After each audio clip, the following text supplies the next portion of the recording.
Good morning, Grid Connections listeners, and welcome back to Season 6 of Grid Connections, the podcast where we explore all things transportation, clean energy, and our power grid, connecting all these systems together. This season, we are actually upping the ante, and we'll be trying our best to bring you not one, but actually two new episodes per week. We'll be covering more topics and highlighting how all of the technologies we discuss here work together. It seems like these technologies are advancing ever faster each week, and that's why we're excited to be increasing how many episodes we're bringing to you, our listeners. We're excited for some of the great guests and panels we already have lined up for this season. But please let us know who you want to hear from, or even if you have just an idea for an episode, please reach out to us either on social channels, our website, gridconnections.fm, or email us at guests@gridconnections.fm.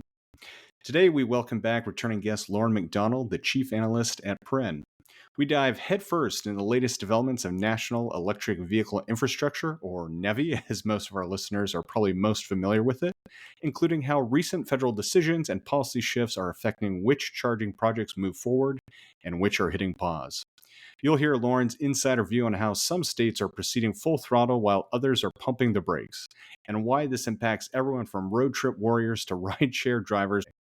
Plus, we touch on evolving federal influence over EV charging. Who actually holds the power to pause NEVI funds, and what can still move ahead despite ongoing changes? Key takeaways for charging deserts. How a delayed rollout may impact the most rural states and areas that need infrastructure the most. Plus, trends in public charging, from the rise in EV adoption by rideshare drivers to how data can unlock better site selection, amenities, and overall charging reliability. Whether you're an industry pro, an EV enthusiast, or just curious about the ever-changing world of electric mobility, this episode has something for you, but don't keep the conversation to yourself. Send this episode to at least one other person who would find it useful as well. And if you're enjoying Grid Connections, please take a moment to leave a positive review on our podcast page. It really helps make a difference. Your feedback also helps us to bring you expert voices like Loren McDonald's every week. With that, enjoy.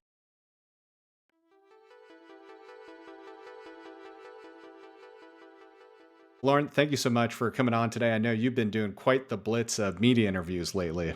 No, thanks for having me on, Chase. It's always a lot of fun to be on your webcast, and I mean, we'll probably just dive right in. But we were chatting about this before we jumped on live that I'm a bit fried from literally 20 media interviews in the last 10 days, and Wow. everything from Wall Street Journal, New York Times, Washington Post, CNBC Business, AP, uh, down to I did a, local Denver, Colorado TV news station and everything in between. And it's just not stopping, right? So there's just, before we went live, so there was some breaking news, which we'll talk about, I'm sure. But yeah, it's just, for me, it's second only to when Tesla laid off the 500 person supercharger team as to the number of media requests and interviews I've done. It's just sort of crazy. So some people like to say, it's like, yeah, Lauren, thank Trump and Musk for all the attention. I was going to say, better to be busy than bored. And I think, what are we on? Only week 3, or we've gone into week 4 officially. So Yeah, you've got to, who I think, what is knows? another 200 or so more to go. But Yeah, it's always great to have you on. We've had you on now for quite a few episodes, and we've got yeah, another panel coming up with you and the other guys on. But yeah. just in case anyone listening isn't familiar with Paren and what your team's doing, which I think is just so fascinating, and it's just covering the space so well, can you just share a little bit Yeah, about that realm, and yeah, then we'll yeah. get into it. So Paren is a San Francisco-based startup. We're a EV charging data and analysis firm. I also just from hold over my business EV adoption, which was acquired back in September, and I joined at the same time as chief analyst. But really, what we're doing is we're tracking all things EV charging with a specific focus right now around fast charging. So we're tracking everything from just what is all the charging infrastructure out there, the number of stations and ports and hardware and growth by state, by network, et cetera. But really what we're about is is helping companies understand really two things. One is where they probably want to locate new chargers. So we track utilization, session data, reliability data all around. Right now, more than 37,000 fast chargers in the US, and headed towards more of them, but and Canada soon. And then secondly, we have a lot of customers, everything from the charging networks and CPOs to the automakers and investors and other companies, to help them understand kind of the competitive benchmark stuff. So think about your charging network, and you've got a location in downtown Atlanta or whatever it is, and you want to understand, like, are we underperforming? Are we, basically doing as well as, the neighboring EV charging networks, or we're outperforming them? And so, that's really sort of A little our competitive core. intelligence too. Yeah, help them understand is like, oh, do we have an 18% utilization rate at our station, and a mile away competitor has a 24%. Like, what are we doing wrong? Like, helping them understand that. And long term, and then we can move on to the core topic is of the day is, we're really gonna pipe our data into the in-car navigation, of EVs in the future. And so if you're driving down the highway and you know you're going to have to stop in an hour or two or whatever it is, to charge, we'll tell you basically which charging stations you should go to based on safety, lighting, price, availability, power levels. Is it working or not? Is there spaces available? And is there a Chipotle next to it versus a McDonald's in the other one? And not to pick on any quick service restaurants, but maybe you prefer Chipotle over McDonald's. And the combination of all those factors tells you to go to charging station A instead of charging station C. So that's the long-term vision, and we're getting a lot of traction towards that and a lot of excitement and interest. But right now we're just more of kind of a B2B data, company providing all this kind of data to companies in the industry. Yeah, and I really appreciate that overview because obviously what you're talking about right now has such a large impact for what we're going to be talking about today. And I think the future of what you shared, and also I guess just to call it out, we had Bill Farrow on previously, your CTO at Paren, Yeah, and he actually also just had a great interview with Tom Malogny. I was even watching a little bit earlier today just to kind of recap and get some of his yeah, thoughts on this before today's call. But I think it's really cool just to see. I mean, that is really what does unlock a big part of the experience to make going to electric vehicles and charging and road tripping and these things that we hear that's such a problem actually become a much smoother and more, in my own personal experience, a better experience when road tripping to know where and when you're going to charge instead of over a gas station that you kind of just pull over whenever, and being able to be more proactive about where you choose to charge. And as opposed to kind of having to figure out on the fly, or even, like I said, I think it's now a better experience having that kind of knowledge when you're able to see which chargers are available, which aren't when going down the road, than without having that information. It just makes EVs in general so much more approachable. But yeah, yeah. And just there's some fascinating things going on, right? Is you just do you think about a charging station uh, at different times of the day. So 1 o'clock in the afternoon versus 11 p.m. at night. So, a station that you stop at 1 o'clock in the afternoon might be great and wonderful. There's a restaurant next door, and you know it's a lot of open space. There's a little park next to it. You can walk poop the dog, the kids can play, all that kind of stuff. 11 o'clock at night, there might not be any lighting. The restaurant might be closed, yeah, so there's no restrooms. You don't feel safe, right? So literally, that's the type of thing we're going to bring in, is looking at literally different times of the day, like a station could be highly rated at, in the Between 8 afternoon. a.m. to 10 p.m., it could be a great resource. And I mean, I think we've had conversations about this before. I'm probably in the kind of upper echelon of crazy EV road trippers, but yeah, there'll be times where I'm driving at midnight, 1 or 2 in the morning, as part of like trying to get that final stretch in for the day. And you're right. Like after 11 p.m., it either turns from what would be a great spot to incredibly sketchy, or at the very least, somewhere that has like a reliable bathroom. No humans around. Yeah, Yeah. the restaurants are not open. There's no restrooms. There's no Yeah. Wi-Fi. There's like no people. It's unsafe, etc. And then the other thing, and then we'll move on, is that's really kind of fascinating. Is I think I think we've talked about this in the past that in the last year or so, one of the single biggest trends in the fast charging industry has been the adoption of EVs by rideshare drivers. And Yeah. Uber and Lyft are really pushing it. They're incentivizing their drivers. There's a lot of programs, and EVgo, which one of the great things about EVgo being publicly traded is every quarter they share a lot of like really great metrics about their business. And one of the things that was in their investor deck was that 25% of their throughput in Q4, right? Yeah, Q4 was from rideshare drivers. Think about that. Wow. 1/4 of the electricity that they sold, basically, assuming that they charged for all of that. Some of it is like through free programs and stuff, but 25% of the power dispensed was to rideshare drivers. That's crazy, right? And my prediction is in 18 months to 2 years, I mean, that could be 35% heading towards Oh, 40% easily. or whatever, and obviously it's a lot higher in like urban markets, like, downtown Chicago, Easily. And once again, this also comes you know, into what we're talking about time of day.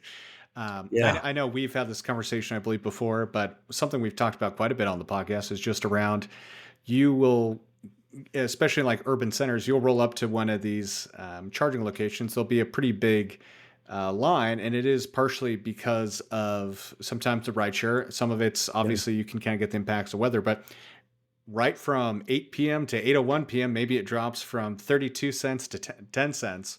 I actually had this happen to me. I was charging at a location. I was on the phone with my wife, and I was literally the only one at the charger. right, It turned 8:02, and then three EVs come around the corner. I almost think it's like some sort of car group, and right, within 4 minutes, I think it was at least a 12 stall. It may have been a 16 stall. It went from me being the only person to being it completely packed, and it was clear. I mean, they were really nice, but they were clearly just doing.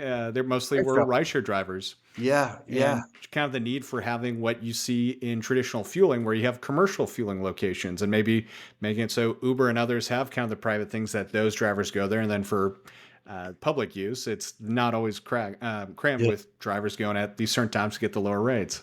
Yeah, yeah, and then I guess one final thing on sort of the whole rideshare thing is, the fascinating thing that I just sort of share with people when I talk about this, sort of anecdotally. I'm sure like you, when you take, Uber and Lyft, and it's an electric, it's an EV, you ask them questions and stuff. And so I was asking them about, where do they live, in an apartment, a condo? Do they charge at home? Where do they charge? How often? All that kind of stuff. And the typical answers I'm getting is that, many of these drivers, the ones who are like sort of, professionals, in other words, like this is their primary source of income. They're not like teachers who do this, a couple of days a week at night or weekends. Um, some of them are charging 2 to 3 times a day, Oh, easily. six days Yeah. a week at fast charging stations, right? I And my wife and I are not like you. We don't do a lot of road trips, right? So we might only use, public fast chargers a couple times a year, totally. right? Right. I Then the mean, that's rest how of it's the for time, most people. Yeah. the rest of the time we're charging. So you think about, if you're, EVgo, Electrify America, Tesla, whomever, fill in Francis Energy, fill in BP, fill in the blank. Um, and the majority of their drivers are charging at their locations a couple of times a year. And then you have this like, 5% group or whatever it is that are charging potentially Like 50 80% of times a it, maybe month. at some location. Yeah. Yeah. Right, Yeah. right. So, and that's why you have companies like Revel out of New York that are focused now just on building charging stations to support rideshare drivers, right? So yeah, it's been a really fascinating and almost overnight switch in the industry, and it's helping drive utilization and profitability. EVgo thinks that they're going to be break even later this year and stuff, and they probably will be. And a lot of that is going to be primarily because of a few urban locations used by Yeah. rideshare drivers. Well, I don't know if I told you this. I think I did, but last time I flew in the Bay Area, I get out of the airport and I use I think it was like Uber Green or whatever they call it. So Right, you can choose the EV. I get in the EV and we haven't even left the airport. And the guy asked me, like, hey, can I charge? And I was like, and it was with a little bit of a broken English accent, I'll admit. So I right, thought he was right, like saying how when you get into a lot of Ubers, you can charge. And so I was kind of like, what? And I looked over at the screen and it showed the projected energy rate of getting to the hotel I was staying at as 2%. And I yikes. realized, no, he's literally asking me if on Yeah, this trip from the airport, can we charge? And honestly, just fortunately, I wasn't in a rush anyway, but um, I was just like, okay, I'm just really curious to see how this experience is. So I say yes. And we stop at a charger right next to the airport for like 5 minutes. He smokes a quick cigarette outside yeah, and then gets back and then we drive to this. And I was just like, one, as a rider, this was such a bizarre, unexpected. And as someone just in the industry, I was like, oh, I want to see where this goes, yeah, what no, this kind of exactly. experience is. Yeah, But yeah, for so many other people, and just as someone who's trying to do this, it really does make it really hard to kind of sometimes do it in between trips. Um, and I don't know. There's clearly this is clearly where the industry is going, which is good. But there's clearly some of these logistic things, a little fine tuning that still needs to yeah, be yeah. figured out. And so there's the one you talked about, which is just, ultimately the rideshare industry probably needs to step up to the plate and build dedicated charging stations. And the most common, location use case is going to be near airports and stuff. Why Yeah. they're queuing, waiting for their rides, they can plug in. Future, it's going to be wireless. They just pull over as they're queuing up, in line like Right. taxi cabs and stuff. But and that ride experience, but and then the impact on the non-rideshare drivers, right? If it starts to get to a point where you go to an 8-port charging location and 7 of them are being used by rideshare drivers, Yeah. people are not going to be happy. No, But totally. anyway, yeah, maybe we can do a session in the future entirely on that. Yeah, I think the next time we have the panel together, we'll have yeah, to we could. talk about that because I'm sure Yeah, Matt and John also have some fun they'll takes on have it. some opinions. Yeah. So let's get into the topic of the week, Du or should I say, I jour. guess Yeah, topics of the week. Yeah. yeah, yeah, Where do you yeah, want to start with NEVI and just the state of yeah. EV charging? Let's start with NEVI because I think that'll take up, pretty much the entire show now that we've already wasted, Yeah. or not wasted, excuse me, now that we've I shared a already, few anecdotes. Yeah. yeah, yeah. So let's start with NEVI, and as most of your listeners, presumably know by NEVI stands for the National Electric Vehicle Infrastructure Program. It was part of the IIJA, which means it was a law passed by Congress, and there's a specific reason I mentioned that. And so over the last couple of weeks, the Trump administration first issued an executive order that specifically called out um, various programs, including charging programs and the NEVI program, and basically pausing it or attempting to pause it.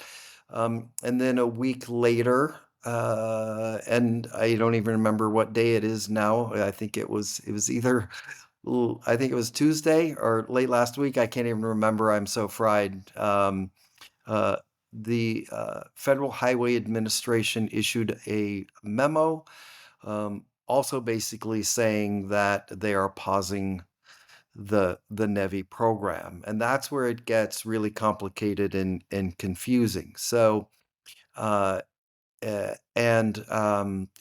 Duffy, who is the new Secretary of the Department of Transportation, it was last Thursday. Now it's all coming back to me. Um, was on Fox Business News on Friday, and it was a really insightful interview because he actually explained part of it very clearly that yes, he and FHWA/DOT cannot stop, rescind, claw back, stop funding, etc. In NEVI. Only Congress can do that because it's a law, right? So, there was a lot of confusion. Everybody's out there saying no, Right. Trump can't do it if he did, and he supported that. He's very clear that yes, this is a law. Only Congress can change it. However, a lot of the states posted, on their websites due to the executive order, we're pausing, blah, blah, blah. And then the memo came out and they added that sort of thing. And so they're all sort of confused. But um, the thing that FHWA and Duffy can do is actually revise the rules of the actual execution of the NEVI program. So to step back Yeah, and that's a huge call out too. yeah, Yeah, yeah. So exactly. to step back and make that clear is that only Congress, can basically say we're we're pulling back it's actually not 5 billion. It's about 5.12 billion that's going to the states because there's money for the joint office, and some other programs and stuff. So it's under 4.2 billion that's actually going out over 4 years, or excuse me, over 5 fiscal years to the states. So only Congress can say, nope, we're Yeah. pulling that back, But back in 2021, so I think it was December of 2021, IAJ was passed. So NEVI basically became part of the law. But it wasn't until February 28th, I believe it was, the last day of February in 2023, when the final NEVI rules and requirements were basically published, right? So um, I like to say, there's like BCAD, like whatever it is that, this would be, I guess, the AD, I don't know, is that, NEVI really didn't start until, let's say, March 1st of 2023, because even though NEVI program was out there and states were starting to do things, they actually didn't know what the final rules and requires. They had like a template. They knew it was probably going to be things like every 50 miles and four-wind 50 kW, but they didn't know is NACS going to be required. Like they Right. There didn't. was even there's so much change is still happening in the Yeah, industry and and and so specific to it. Yeah. what are like you're gonna have credit card readers? No, you only have to have contactless payment. Like all of the minutia detail. In fact, a sort of a funny anecdote is Ohio was the very first state to actually issue a NEVI RFP, and they did so in late 2022. I think it was October or November. I used to be able to remember all of the stuff in my head, but I can't anymore. Um, and so what happened was then the rules came out, and the final rules came out in late February that had some differences of what they were assuming and had in their RFP. And so they required all the companies who had submitted RFPs to resubmit them. And I had one client who submitted 20 separate site location applications, and Oh. just one is a lot of work, right? Yeah. They were not happy. They had to resubmit all 20. But at any rate, so that sort of was when the program really started. But the point of that is what can happen, and what is being paused right now by Duffy and FHWA is in essence those rules and requirements, and so there's in essence a 90-day pause. They're going to look and review of that those rules and requirements of the program, and potentially and supposedly they're seeking input from the industry, and will come out and issue new guidance, if you will. And so what's happened, and then we'll come back to what could be some of those changes. What's happened is the states are basically pulling their hair out. They're confused. They're nervous. They're not sure what to do, et cetera. They're getting conflicting advice. They're interpreting it differently. I've talked to some of my customers who are companies that are applicants and that are actually negotiating contracts with several states. And what one customer told me was that they're seeing a red state, blue state divide. So uh, many of the blue states are basically saying the NEVI program is not paused. It can't be paused, right? And it was very clear. Duffy made it very clear on the Fox Business News interview that if there is a contract in place, we're not stopping that, right? Like Right. it's a legal contract between the state and the applicant, and so you can move forward. So sites that are under construction, sites that haven't even started, but there's a contract between the state, it's approved, everything, those can all move forward. And so, Do you yeah, know go ahead. do you know what roughly that number is? Of so yeah, so let's step back Okay. and sort of so 1,000 sites have been awarded. And that's not ports. That is the actual stations that can have That's four the or more. station, Just to the clarify, yeah. station number, yeah, and so if you wanna do, ports, I don't have that No, no, number. no. That's fine. When I well, just wanted actually, to. I do, it's Oh, right okay. Of here. course you do. I did a printout in case you asked. 4,825, Wow. ports. So, basically, what we're seeing is the minimum is 4, but, we've been averaging about 4.5, actually. Many of the applicants, we'll do 6 or 8. Sometimes Tesla does 12. Interestingly enough, we're really getting into the weeds here, but sometimes Tesla will submit an application uh, for a supercharger station that has 12 ports, but they only are requesting NEVI funding for 7. Hmm. But by and large, we're seeing that in most most of the applications and the winning applications are for 4, but, in It a can state vary. that has, a couple of dozen applications and stuff, if, 3 or 4 or 5 sites have 6, 8, 12, whatever it is, it sort of increases that average to Yeah. about 4.5. Um, but yeah, so we're at, 1,000 um, sites have been awarded across 37 states, right? Actually, just get it. Yeah. Yes, just across 37 states. And that's everything from like Rhode Island with 2 Yeah. to I think Well, 90 and isn't something. the fun fact with Rhode Island, they have 2, but they're now going on to phase 2 and they're the first Yeah. of it just Yeah. because Yeah. So we'll bounce around. physically they're. We'll Yeah, and bounce. I don't mean to jump around too much or Yeah. interrupt you, but it's just kind of a funny thing to call out.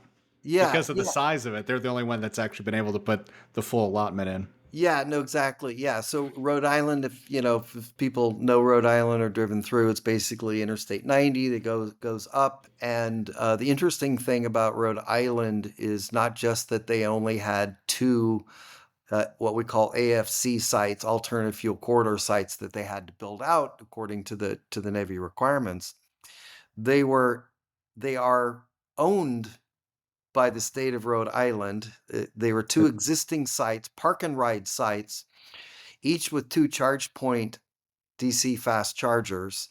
And so what they did was they basically added 2 more I didn't realize that. chargers. That's Yeah, interesting. yeah. So they added 2 more charge point chargers to each of those 2 sites, became NEVI compliant, Yeah. um, and were then certified. So as you said, they became the first state who was certified by the FDA that they had their corridor build out. But yeah, but all they had to do, they only had 2 sites. They upgraded it, and because they were owned by the Rhode Island Department of Transportation as park and ride sites, like it was sort of easy for them to like Kinda get manage the moved whole forward. process and stuff Yeah. like that. But anyway, so 1,000 sites have been awarded. Um, And this is where it gets a bit squishy, and this is the number one sort of question I've been getting from reporters over the last week or so is how many are under contract? And, what I've been telling people is my best guess is probably anywhere between 750 to sort of 850, of those are likely under contract between the states and the applicant. And I say that because what I've been seeing is based on open records requests that I've been filing over the last couple of years that while it can vary from anywhere from a month to a year for a state to Yeah. execute a contract, there's one client who was telling me a couple days ago that he's still in red lines a year later with one state, right? And the 1 month and the 1 year is outliers, right? Like that's the fastest There. and that's That's the a good point. slowest. But even that my client told me that 3 to 4 months was a good rule. So he sort of confirmed what I figured out. And so when I filtered in our database where we track the NEVI awards, I went back to like the end of September. I used basically prior to October 1st, and that was like 782 site awards. And so that's kind of how I've come to that number, assuming that it takes 3 or 4 months to be safe. If you go back before that, yeah, it could be, like I said, it could be anywhere from probably a low of 750 to a high of 900 or, and somewhere in there. But, uh, yeah, it potentially could be less. I mean, I'm hearing that, some of the states actually, still didn't get approval on some of those sites from FHWA. So there's like two levels of approval. Um, but my theory and assumption is that probably 3/4 of the sites have executed contracts, and so they are safe, right? In other words, according to what Duffy said and what we know and understand is those sites cannot be stopped. They can proceed. Now, hopefully that's relatively clear to people. That Now catches, I here's think, us up to where it is right now. yeah, but And now that's a lot that's happened really within just the last few weeks. yeah, and things literally changing, kind of by the day, or you talk to different people, hear different things, and as I'm sort of still, I got two emails from customers this morning telling me what's happening with their negotiations, and it was actually pretty disheartening of what's happening. But that's I started to talk about it. But so what's happening now is, as I mentioned, is the state DOT, and it's not all DOT. A lot of the states actually, it's their departments of energy that actually are running and executing the NEVI program. Several states basically what they did is they do like an internal agreement and say, okay, Department of Energy, you handle this. You actually know electricity better than we do. We Right. know how to build roads and bridges, so in California example, it's the California Energy Commission. They actually had to pass not a law, but a vote in a board had to vote DOT giving permission to the CEC to run it. Maine is the same thing. It's actually the Maine Department, I forget what it's called, Maine Energy Efficiency. Rhode Island, it's the Rhode Island DOE department in combination with the DOT. Colorado's the same. It's the Colorado, so at any rate, um, what's happening and what one customer told me was that he's seeing this sort of red state, blue state divide. So in the contract negotiations and conversations that they're having with either the DOE or DOT in blue states is most of them are saying, we're moving forward. We're not stopping. Like it's very clear. We, we do not have to pause. We do not have to stop. The rules and the laws are in our favor. This can't be stopped. We've got contracts. We're moving forward, right? Whereas a lot of the red states are going, whoa, this is paused. We're told can't do anything, so we're going to be safe and conservative. And you don't know if it's people down in the corner office or in the Capitol, or necessarily the attorneys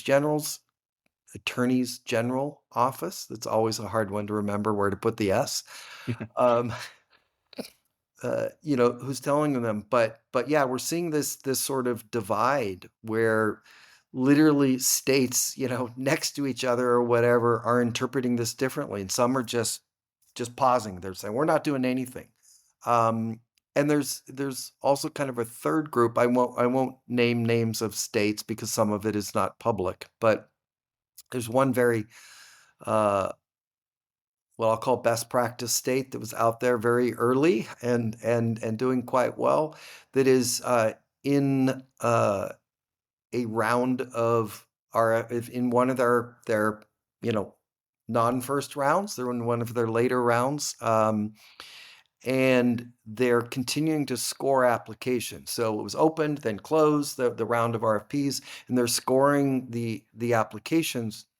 But they said they're not going to announce who the winners are until like the dust settles and stuff like that. So, the point being is some states are, slowing down. Some states are just kind of continuing full speed ahead, maybe just not saying things publicly. And some are just, I won't name names, Florida and Wisconsin and Missouri. Well, that's what I was going to ask, because there were the ones that were just had abandoned it, never really even got in the race to begin with, Yeah, and that and and that now you and have that kind of shrinking again with these blue states. So roughly, are we talking about 15, 20 states that are moving forward, or so let's unpack that. And I was sort of joking, but very serious when I called out those three states. So they're out of the 50 states, and just always, sometimes people say Puerto Rico and District of Columbia is not a state, right? So just for the record, I use states to as the broad term that also includes two non-states, which are part of this program, which is Puerto Rico and District of Columbia. So there's actually 52 government potential? Yeah, entities, right? And stuff. And those two actually have issued awards and stuff. But out of the 52, there are still 9 states that haven't even issued a first round right. NEVI RFP. And they're not exclusively plain states, but most of them are up in that area: Montana, Wyoming, South Dakota, etc. But there's also a few in the South, like South Carolina, uh, Florida, back in the Midwest, Missouri, and stuff like that. I'm missing a couple, but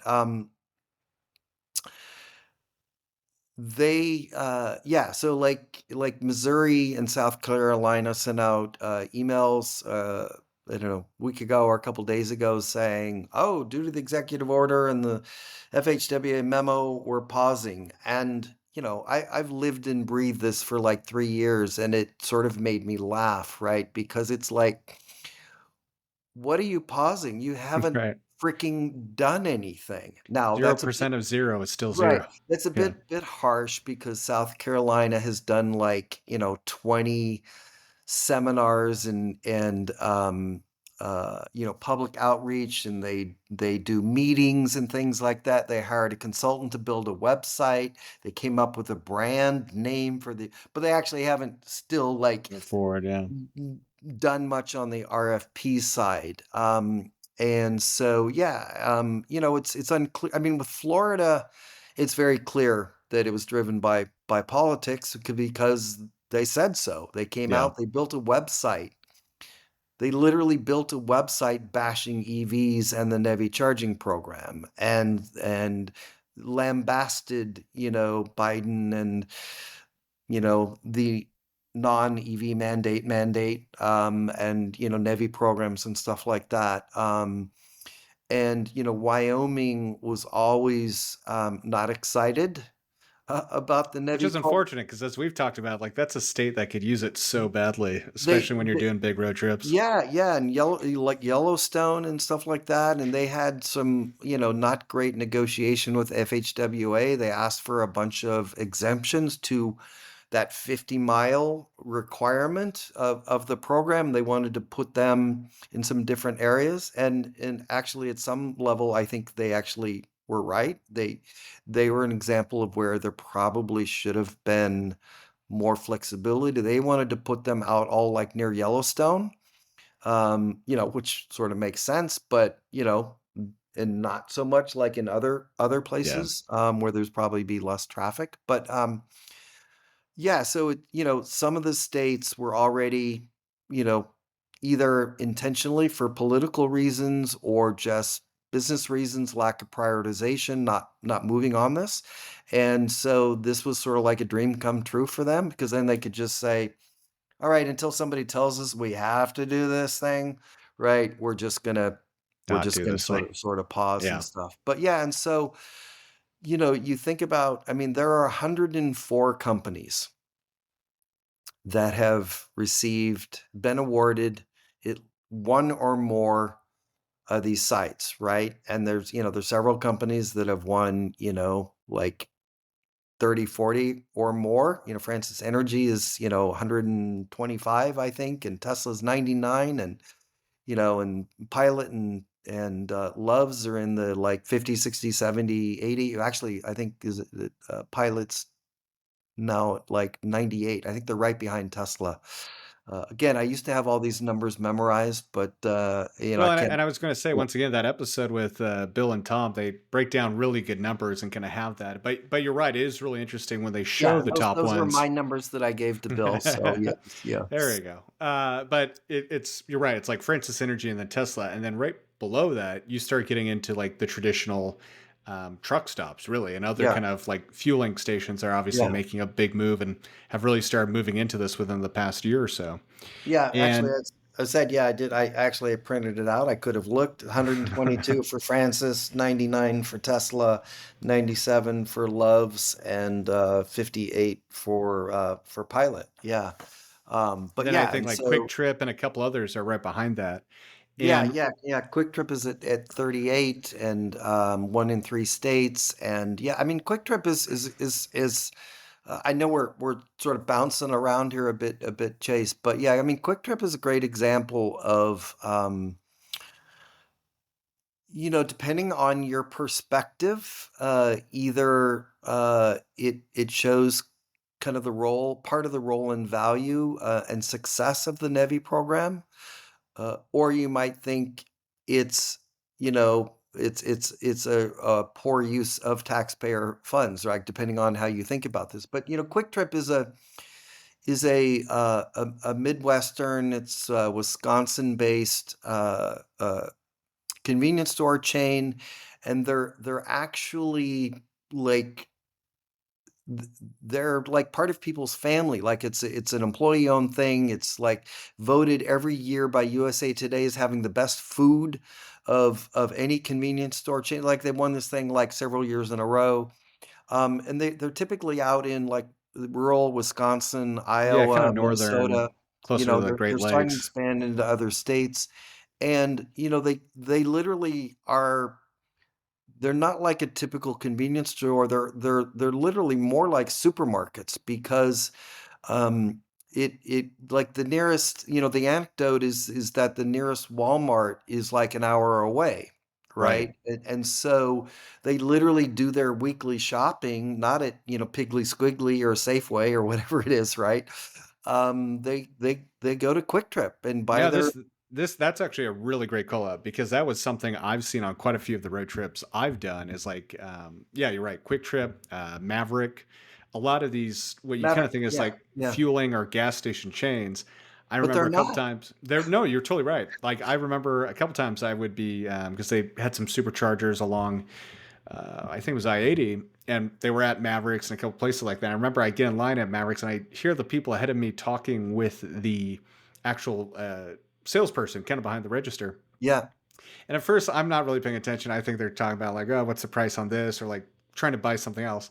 And then I realized they're talking about like the last night's high school football High school game. football And game. it's Oh, like, and yeah. I was like, Yeah, okay, this is a exactly. whole different Yeah, kind of yeah, experience. And you're totally right. I mean, it's in some ways it might be a little dark that like a gas station, this kind of thing is like, and it kind of gives a whole different thing that we don't really talk about on this podcast, but like food deserts and these other things where they are these right. really critical kind of infrastructure for some of these more remote rural parts all over the country. Yep, But yep. I did kind of want to take a step back, just kind of given to now the point we kind of discussed where things are. There's a few other topics I'm sure we want to cover, but two things I wanted to talk with you now that we're kind of at this point was one, in our conversations, we've really talked a lot about how NEVI's evolved. And especially at the beginning, one of the themes we kind of had discussed was the fact that when you looked at the evolution and rollout of a lot of DC fast charging companies and scale, that in some ways, like NEVI was actually slowing things down because now some of these companies were kind of taking a step back and trying to get some of the federal money to help make the business case for installing in some of these locations for chargers and stuff like that. And it was really interesting how it kind of did get political, where that for a long time people were saying there were only 8 charging stations that had been built. And now, as we've kind of talked about, it really was kind of a logarithmic thing. That's once it started kicking off, yeah, for a while, there's only quite a few. And now there's hundreds, and now there's going to be more than that. But looking back now, kind of at the NEVI program, what it's been and where it's going, like how do you still feel that way, or do you think just given the size of the industry and where it was, like that was kind of a necessary thing, and in the scheme of things, what was it, maybe 6 months it slowed stuff back, or kind of Yeah, reflecting back on that, how do you think of how do you approach that idea of like NEVI at first was kind of slowing down the progress we're seeing and what the greater impact actually was to the EV charging community? yeah, yeah. I mean, I'm not sure how much it may have actually slowed the industry down. What I saw was when NEVI first started and I launched my, NEVI database and I started getting, customers, subscribing to it and talking to them. A lot of them, their initial attitude was, "Woohoo! Free money," right? Like Yeah. they were excited, right? We're gonna get 80% of, the charging station that we're planning to put at the Quick Trip or I mean, that's not at the, the Sheets, the Wawa, like next to the hotel. Like we're gonna go build these out there and we're gonna, get, 80% of our costs taken care of, and this is gonna Right. be great. Now we just have to figure out like where to put them, to meet the 50 mile, 1 mile, all the requirements, and is there power there and all that kind of stuff. And so, again, I'm not sure how much it slowed things down, but people had to sort of look at locations and things sort of differently because they couldn't just say, like if let's say you're a Circle K or somebody like that, right? You couldn't just go, okay, here's our plan. We're going to roll them out in, California, New York, Colorado, Yeah. like high adopting states. You actually had to look at who's issuing an RFP and Right. do our stores actually, are they located on the corridor within 1 mile and meet all the requirements? Is there power there? All that kind of stuff. So they had to be th- they had to factor in like all these different sort of elements to see if they actually had a location. If they were like a retailer or something like Yeah. Pilots and Love and Circle K, et cetera. If they were just a deployment company, then sort of the world was their oyster, right? Yeah. But then they had to go out and find, a hotel or a, Some sort of host supermarket and or a shopping mall or whatever, negotiate with them, get that in place, and then do it. But to your point, what I did see was after there were several kind of states and they went through the process, what a lot of companies started to realize was, oh, I may not win. yeah. I have competition. They're I like, do feel like it did slow down, but it was a temporary, like it was like a 6 month period. And then kind of the realization of what was required and like the yeah, reality of it's kind of set in. It's like people kind of just realize, okay, we'll keep going for this, but we might have to just continue doing our own thing anyway. Well, that's exactly it. What the what the words are that I use and a lot of my customers said is NEVI sort of very quickly became a nice have, not Yeah. not a must have, right? Yeah. And so I think there was this period of maybe early on of like 6 months or something where they actually had to go through the application and awards process to see what that was like, who the competitors were, and sort of understand how much what is the what I like to say is the LOE versus the ROI. What is the level of effort Yeah. versus the return on investment of this? And then they actually had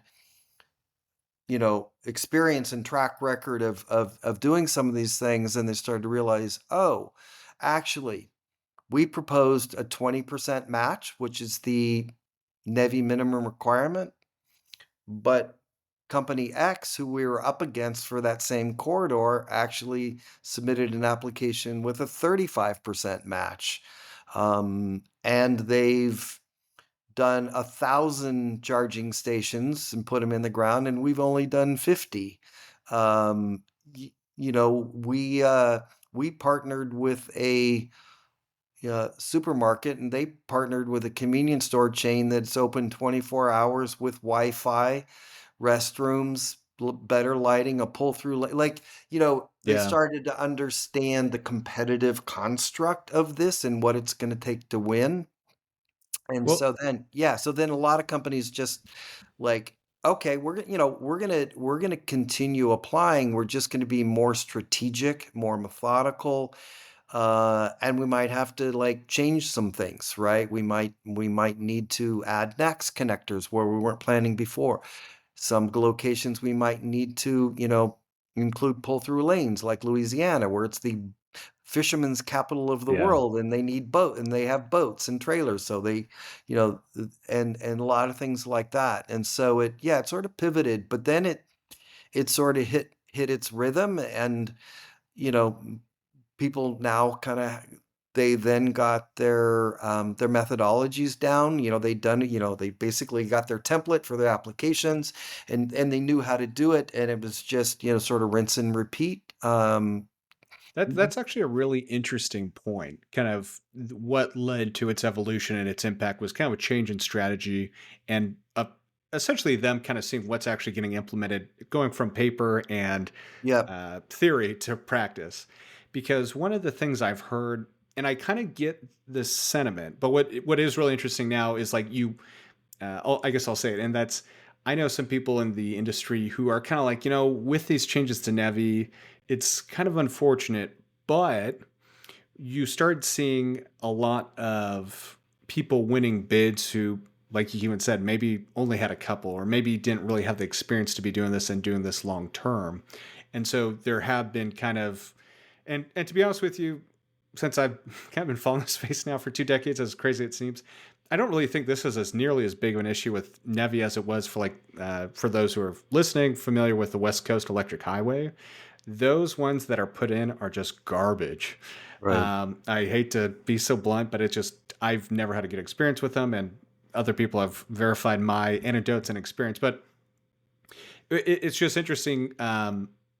That's on a whole nother scale, a whole nother level. Yeah. But Yeah. it's interesting because we're seeing like your numbers show. It's like it's kind of the name, like we have Tesla, and then it's like the traditional names we know are now the ones that are winning and kind of flown the top. But there was kind of some realizations by those in the industry. They're kind of like, it did let in a few people trying to get in this money that maybe didn't have maybe the experience or should be like winning or kind of being in this fight. I don't know. I'm kind of curious on your thoughts Yeah. about that and So what yeah, those no, outcomes have been. I've heard that. I also like have received comments from people on some of my LinkedIn posts when I show like who the top winners are and stuff like that, and they're like, like it's the usual suspects. It's sort of the big guys. Like, is this a really good thing? And what I explained to them is a couple things. One is um, that the reason Tesla and Francis and Loves and Pilot and some of these other companies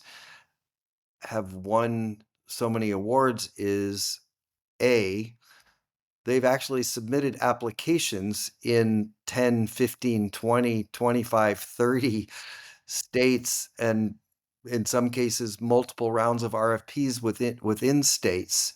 Um, Whereas, and I'll just, use a, common sort of anecdote of, Bob's EV deployment company in Podunk, Iowa. Um, they're only going to submit applications in Iowa, Yeah. probably, maybe Minnesota, right? So my point being, when you look at the numbers of it showing, there's like the, Pareto principle of the 80-20 rule of like, there's like 10 companies that have won a majority of it. It's like, well, look at who they are. Like most of them are national companies that have submitted applications in like a ton of states, and therefore the math works. They've won a lot.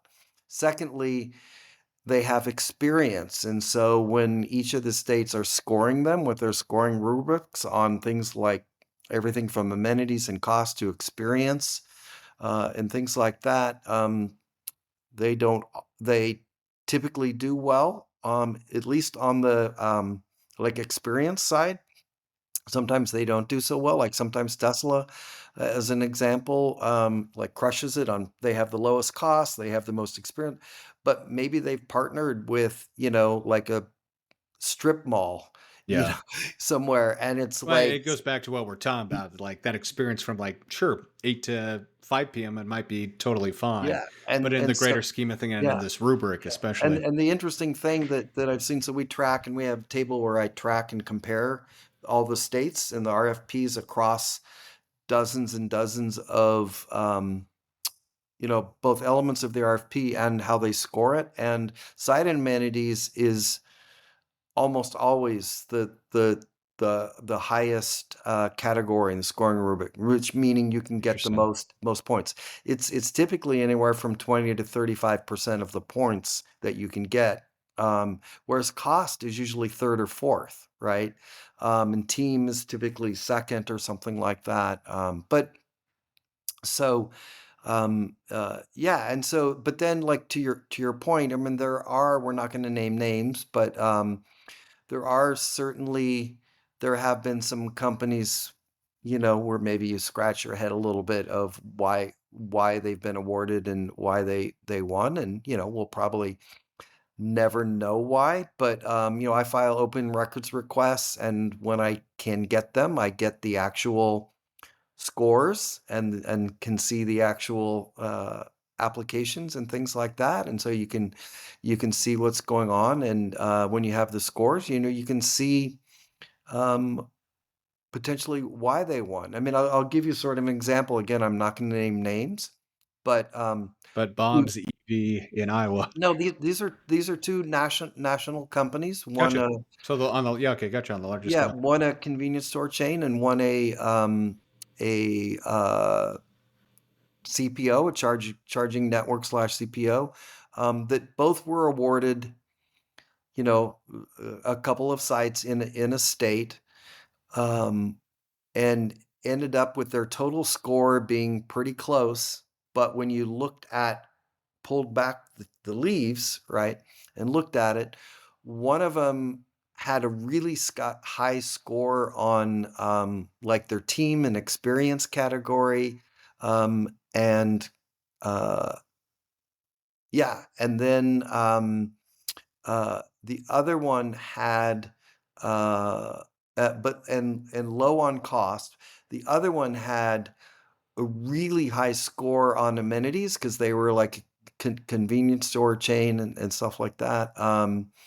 And they scored high uh, on cost because I think they submitted like a 40% match or whatever it is. I may have gotten Gotcha. that math wrong, but the point being is, like, you sort of looked at the levers like you see on an equalizer, if Yeah, anybody's yeah, yeah. old enough to remember equalizers of your music.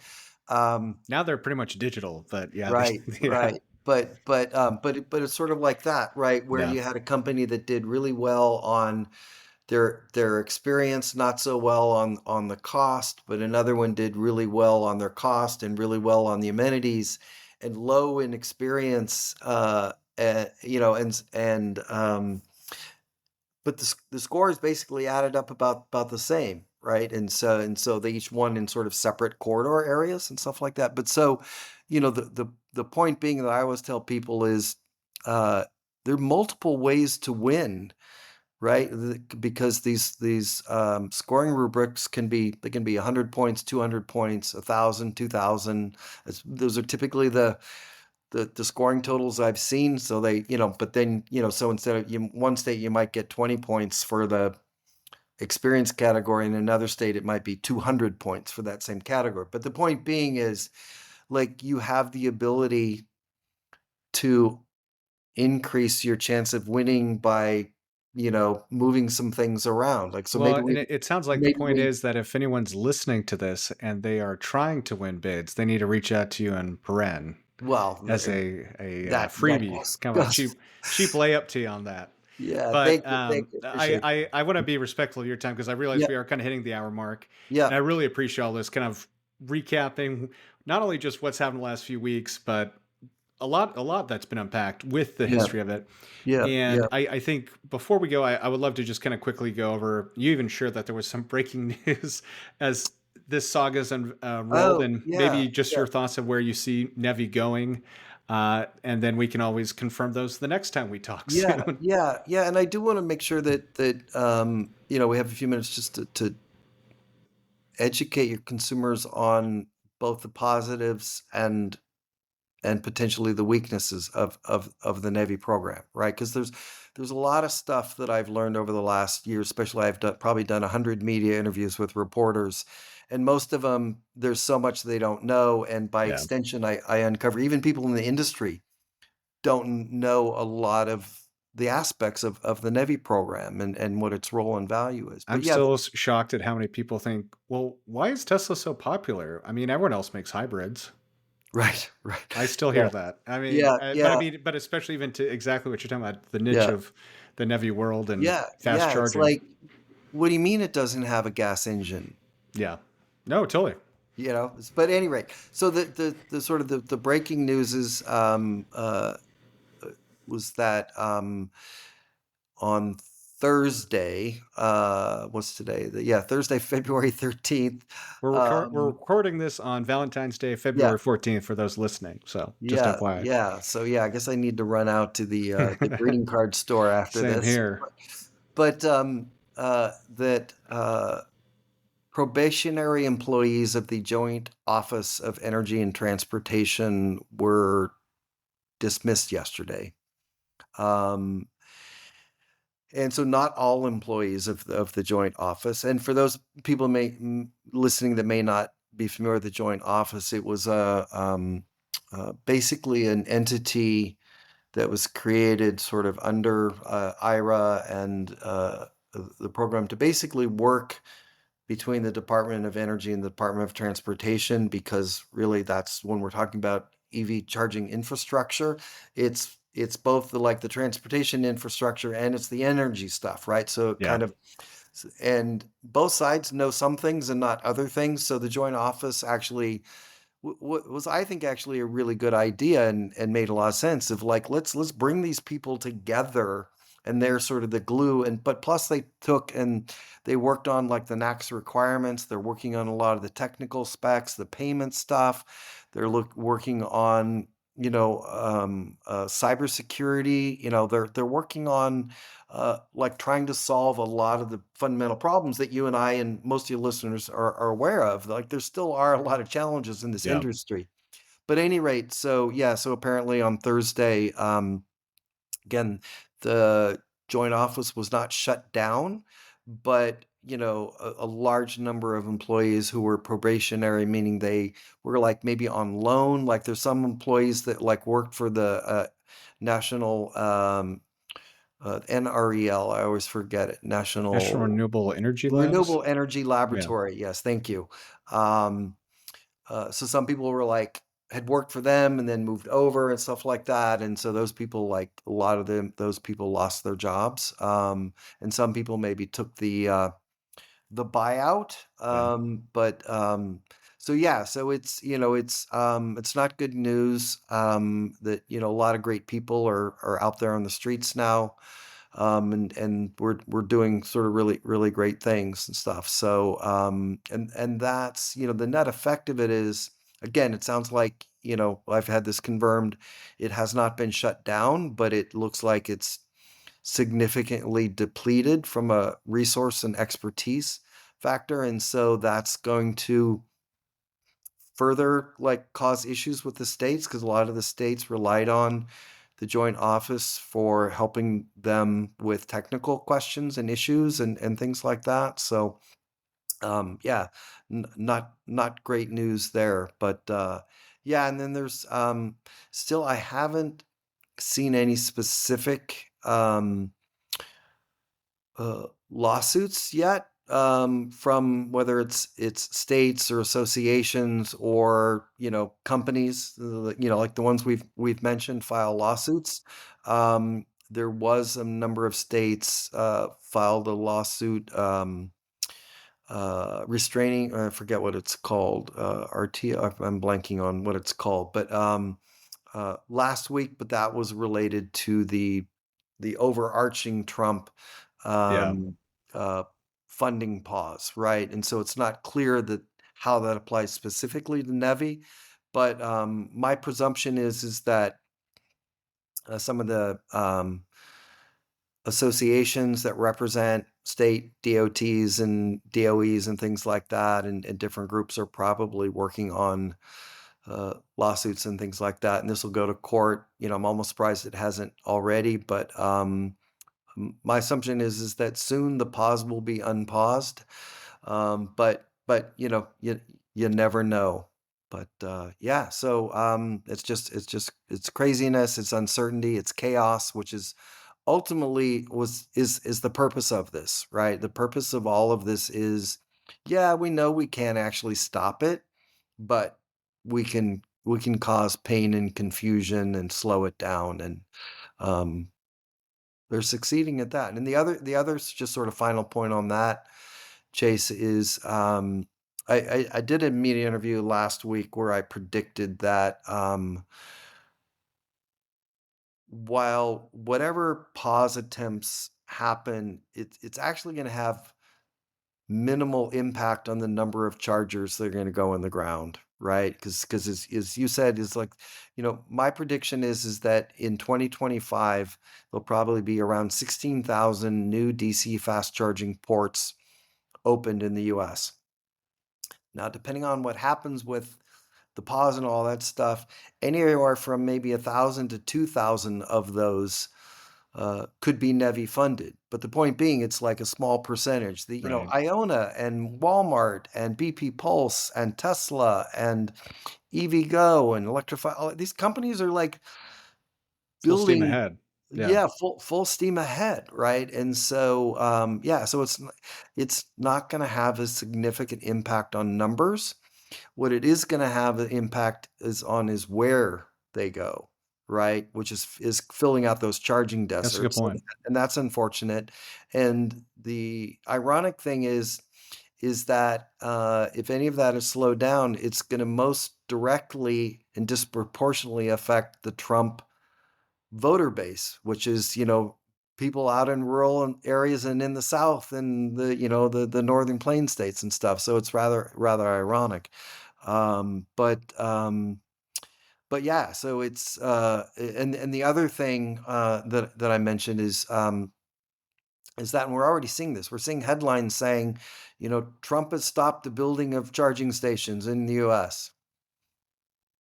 Yeah, I that No, s- like he hasn't yeah, stopped it, right? But we could easily do like a podcast series each an hour long about the how bad the takes and titles and yeah, headlines have yeah, been about the EV space and EV yeah. charging right now has been. Yeah, and so somebody in the charging industry commented on one of my LinkedIn posts. She says, "Oh my God, this is exactly what happened. I had a call with my mother.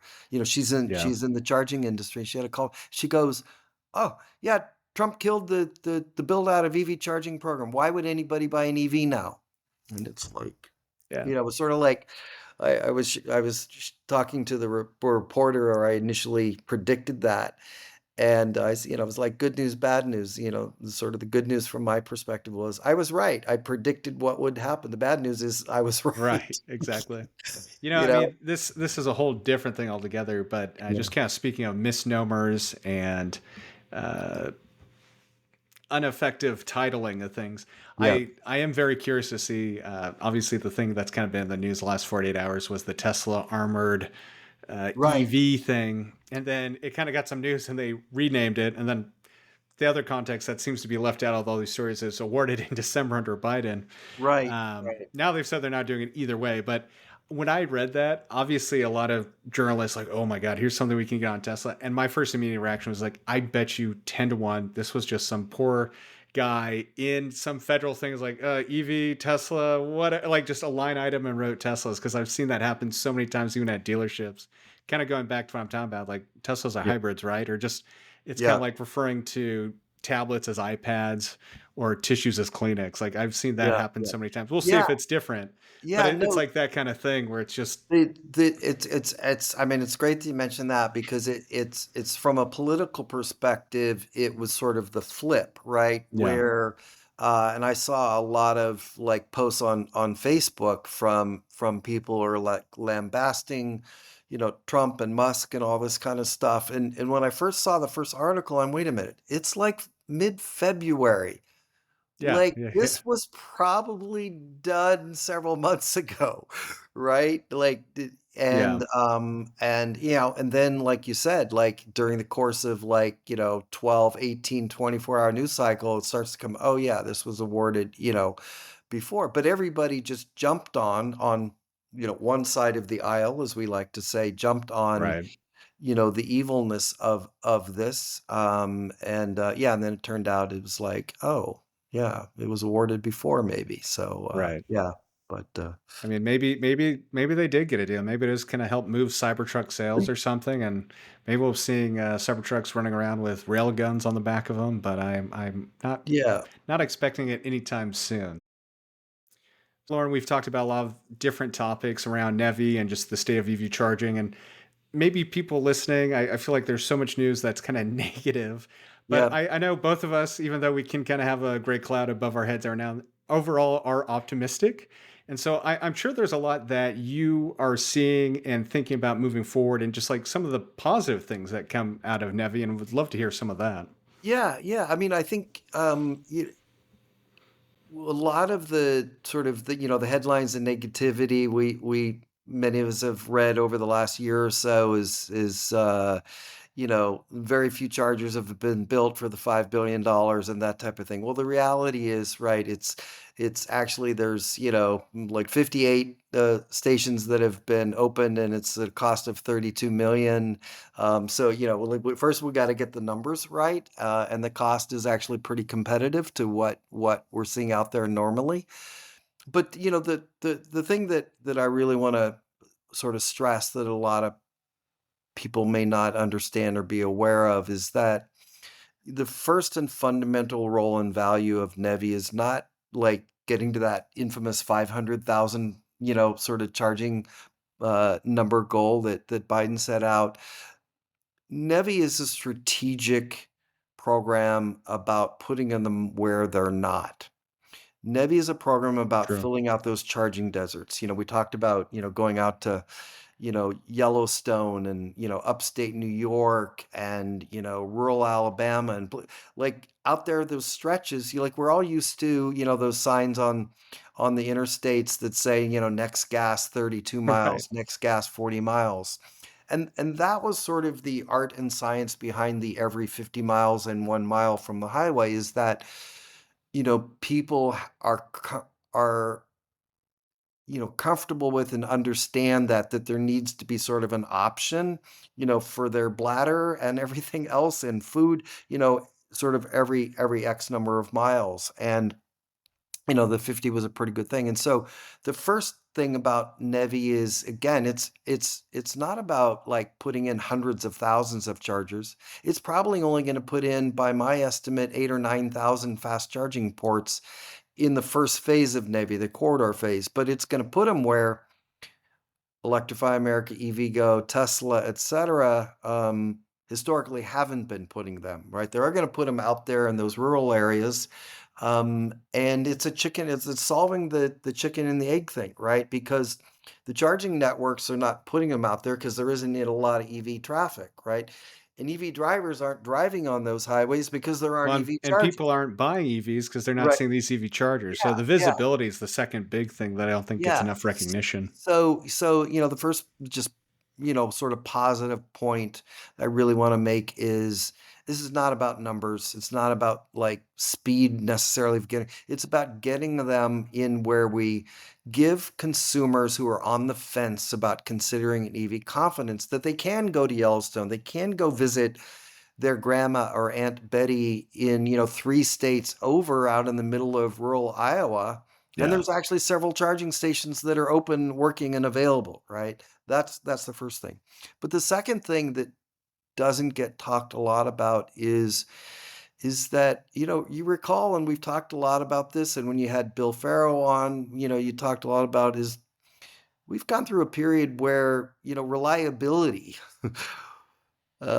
was a massive problem and black eye for Yeah. the industry. Remember, we went through this period where the headlines in the industry for like months were about, 25% of all fast chargers are not working at any given moment, right? And, the horror stories on YouTube videos and social media and stuff about just not working chargers. And while NEVI is not a rule, requirement, and law that applies to all fast chargers, it's had a like de facto, sort of sidebar effect, which is, the 4 150 kW charging ports, right? And being able to charge at a minimum of 150 for 4 cars at once, and the 97% uptime, which, many of us think is a kind of a low bar, Yeah.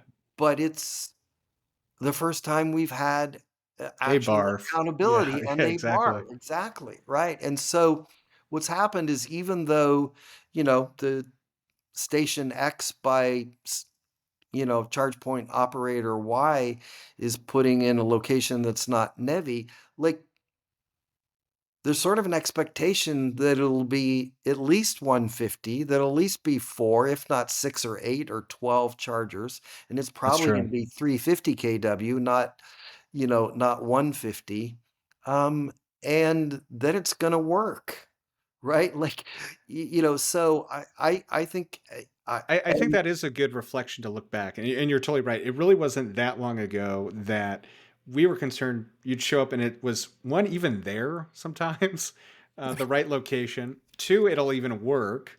And right. then three, yeah, yeah, It's like it's in a not slow, halfway sketchy place or anything else. it's a Or 50 slow, kW charge, derates, you know? stops after a few minutes of plugging it in. Yeah, and so I think, again, it's not a law that's applied to non-NEVI, but like sort of it made all boats rise in the Yeah. in the bay, as the old saying goes. It's sort of, there's this like expectation, and then you had a lot of people go, 4 is too few, 150 is too slow, right? It like literally made Yeah. people say, well, yeah, let's do even better. And the 97%, if you do apply for NEVI and win, right, like there are actually penalties if you don't hit that. And so it's forced the industry to buy better, more reliable hardware, and have backup systems, better monitoring. Like it's And it kind more. of also forces the automakers to now make faster charging vehicles because there is the And infrastructure that can yeah, and move do a lot of forward this. more quickly on things like plug-in charge and stuff. So I think, that's something that gets overlooked, Yeah. is that it's really actually driven the industry to kind of one level up. It's Like, given a really good foundation yeah, of what yeah, needs to yeah. be there. And just the third and final point on this is that, if we go back and look at the sort of the winners list, and we talked about this, Pilots, Loves, Quick Trip, Circle K, Sheets, Wawa, they may not always be the applicant, but That's the true. the convenience store chains and That's a good travel point. centers are winning, the majority of the being the site hosts. And, you know, we've talked a lot about this, and the whole industry does, of, you pull up to a charging station and it's backed by the garbage cans in the back corner of a parking lot, and there's no lighting and stuff like that, and it's not a good experience. There's no bathrooms, there's no people around, there's no lighting, right?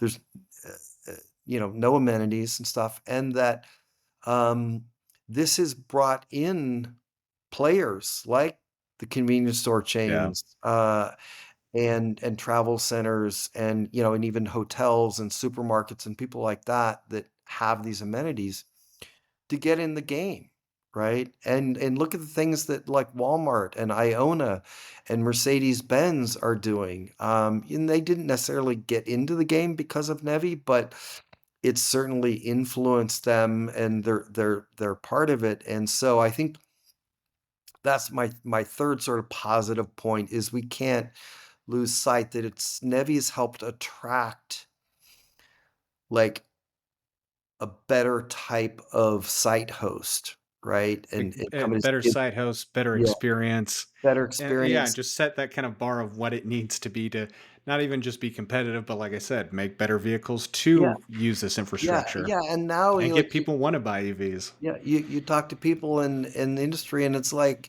everybody sort of talks about that, you know, two 50 kW chargers, out by the garbage cans in the back. Yeah, That's the past now, right? right. Like that is unacceptable, right? Like we've sort of moved from, oh, I'm just happy to find like a working charger back there, to no, I expect there to be food, restrooms, lights, you know, 250, 150, 350 kW, 6, 8, like it's just, we, Megawatts. Let's yeah yeah, go all the way. yeah, Yeah, yeah. And yeah. so, I think, years from now, we'll look back and go, oh, you know, NEVI was a big part of the catalyst to moving the industry from this sort of entrepreneurial, lot of problems, shortcomings, not ideal customer experience, to really sort of the next level of better companies, more well capitalized companies, better experiences, and yeah, and so I think it's I think the those are programs. all just great points that make it seem Yeah, like things to be positive about and remember where yeah, we've come from and where we're going. And once again, to look back at the transition from steam to the right. and horses to the modern automobile, and kind of now this in its own generation for this century. Yep, yep, absolutely. Yeah, Lauren, yeah, I really do. I realize we have gone over time, and I really do enjoy speaking with you about this. This has been great. For anyone listening, obviously they can find out more about you, about Paren, but I believe you guys have a couple events that you'll be at as well in kind of the upcoming future yeah, that I people can mean, see at as well. yeah, a lot of people in the industry. We will be at the what's known as EVCS, the EV Charging Summit, in Las Vegas in March. I think it's the 21st through the 23rd, something like that. But yeah, we'll be there. Florent Breton, our CEO and co-founder, along with Bill Farrow, CTO, who you've had on, and myself. And so yeah, anybody's there, look us up, and yeah, we'll talk what everything that's going on with the crazy EV charging industry. But yeah, Well, until next time, Lauren, thank you so much. We'll have links to everything we've kind of talked about and referenced today as well for those listening. So look down there for that. But until next time, thank you so much for coming on today, Lauren. yeah, thanks a lot. It was great, great as always. We covered a lot of ground.